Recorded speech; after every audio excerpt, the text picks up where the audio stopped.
Panorama Agropecuario. Conduce Hernán Viera.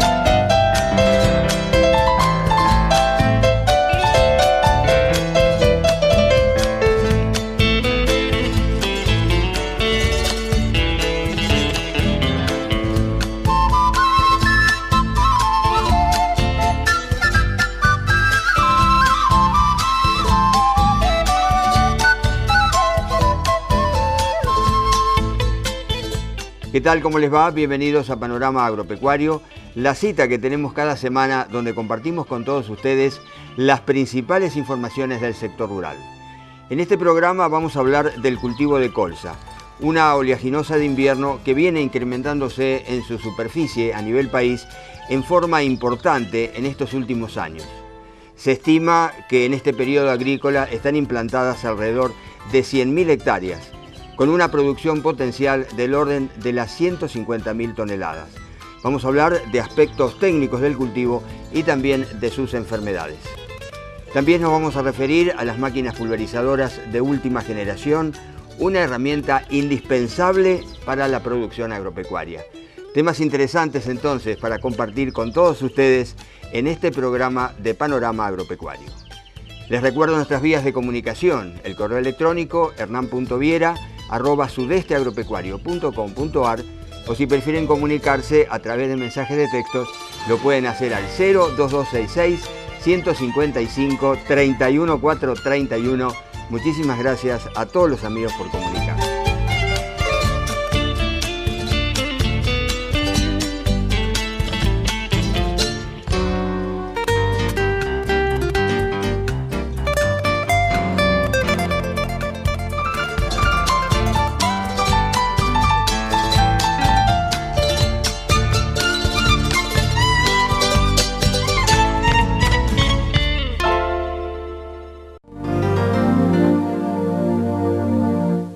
Sobre diferentes aspectos técnicos que tienen que ver con el cultivo de colza, conversamos con el ingeniero agrónomo Miguel Pereira Iraola. Lo escuchamos. Miguel, buenos días, ¿cómo estás? ¿Qué tal, Hernán? Buenos días. Bueno, el cultivo de colza, un cultivo que se ha sembrado, se viene sembrando, el productor muchas veces tiene temor por el tema de la cosecha, de la caída de granos. No sé, a lo mejor las consultas que vos llegas a tener acá desde la estación experimental. Sí, es un cultivo que en realidad hace muchos años que está en el país y ha habido distintas intenciones de generalizarlo.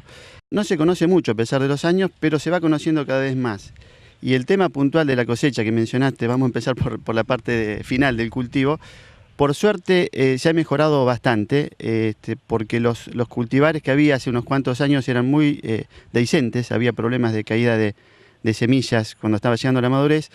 Y si bien es un problema que persiste, hay que tener cuidado con la humedad de cosecha, regulación de la cosechadora, velocidad de cosecha y demás, son mucho mejores y menos dehiscentes, son más indehiscentes los cultivares actuales.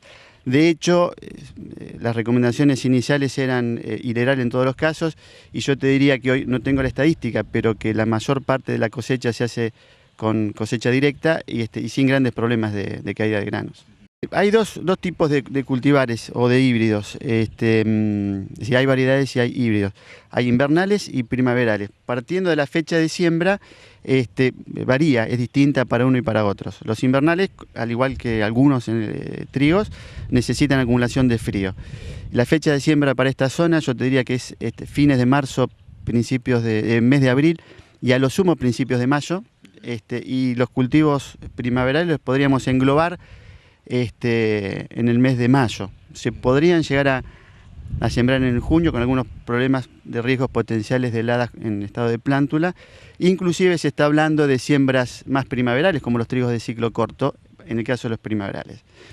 Los lotes que se tienen que elegir son lotes de mediana a alta fertilidad, en lo posible con baja cantidad de malezas, y puntualmente no tiene que tener muy baja cantidad de crucíferas, porque luego no se pueden controlar y puede haber problemas de ácido urúcico y glucosinolatos cuando se hace el test de calidad en comercialización. Una cosa importante a tener en cuenta, además en la siembra, yo diría que es la profundidad de siembra. Tenemos una alta emergencia, un porcentaje alto de emergencia entre los 3 primeros centímetros, lo ideal sería aproximadamente 2 centímetros, y ya en el 4.º centímetro de profundidad de siembra el porcentaje de plantas emergidas baja muchísimo. Te podría hablar de entre el 90 y 100% en los primeros centímetros, y con profundidades de 4 centímetros ya podemos caer a 60-65% de plantas emergidas. Esto es importante tenerlo en cuenta, y más en siembra directa. Tiene que haber un buen trabajo en la línea de siembra, y tenemos que prestar atención en la cosecha del cultivo anterior, la distribución de los residuos de cosecha, tratar que no se acumulen, para evitar estas variaciones de profundidad cuando se siembra la colza, ¿no?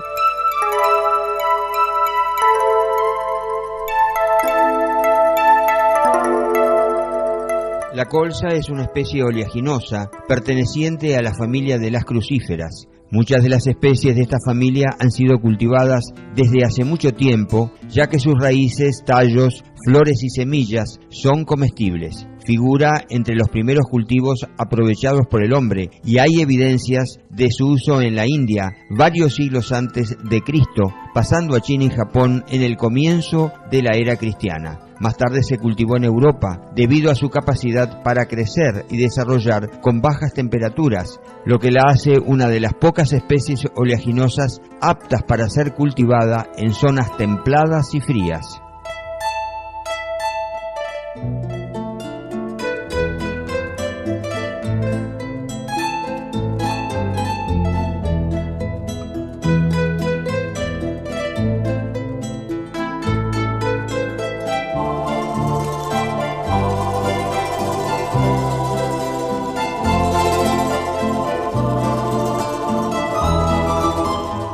Con respecto a la fertilización, ¿qué es lo aconsejable?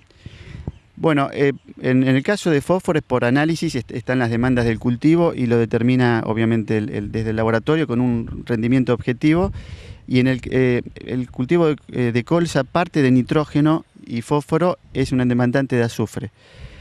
Con respecto a esto, lo que te puedo decir es que no responde tanto a los análisis de azufre en el suelo, pero sí una relación con el nitrógeno. En base al rendimiento objetivo, te estoy hablando de una demanda del cultivo de 60 kilos por tonelada de grano de nitrógeno. El azufre hay que relacionarlo con la cantidad de nitrógeno. Se habla de una relación de 5:7 a 1 azufre con respecto al nitrógeno. Y eso va a depender del rendimiento objetivo. Yo creería que en esta zona se tendría que apuntar a más de 2.000 kilos, 2.000, 2.500 kilos. Y hoy yo tengo información y conozco que se han obtenido en campos con mucha cantidad de hectáreas sembradas, rendimientos que exceden los 3.000 kilos, llegando a los 3.500 kilos. Entonces, en definitiva, y para ser un poco más concreto en la respuesta, hay que plantear el rendimiento objetivo en base a la demanda y fertilizar luego del análisis de laboratorio. En el próximo espacio seguiremos con este tema. Hacemos la primera pausa y ya volvemos.